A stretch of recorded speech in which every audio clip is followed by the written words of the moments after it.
I'm the kind of person who doesn't get too excited about remakes.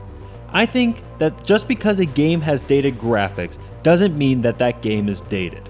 The gameplay is the most important, and if it works, then there is no need to remake the game.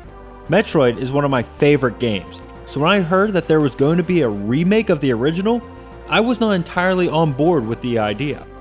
That wasn't until I played the game and saw how radically different the game is.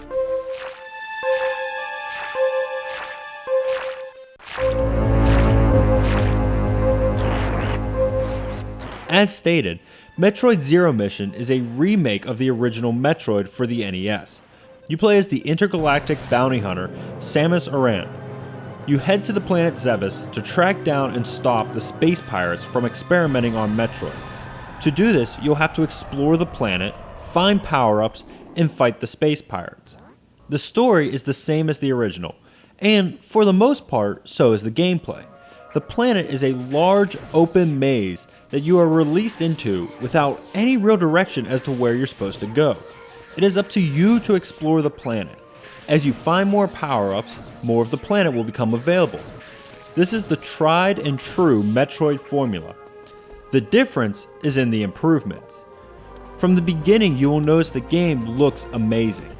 Planet Zebes looks great, with incredible detail to the environments and enemies. Samus herself looks great, with more detail and much better animations. But the improved visuals are not the only improvements. Samus herself is now capable of handling both the enemies and the environments with some new moves she has picked up over the years. You can now shoot in all 8 directions. This makes for enemies to be taken out much easier.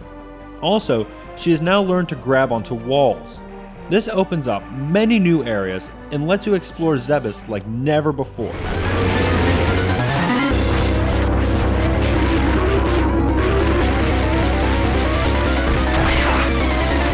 One complaint is that if you remember the original, the game will feel very familiar with items in generally the same spots, which can make this a very short experience. But there is enough new content and improvements to make the game fresh, the biggest being a completely new area after the original end of the game. While the original will always stand on its own, this is a great remake and a nice way to see Metroid.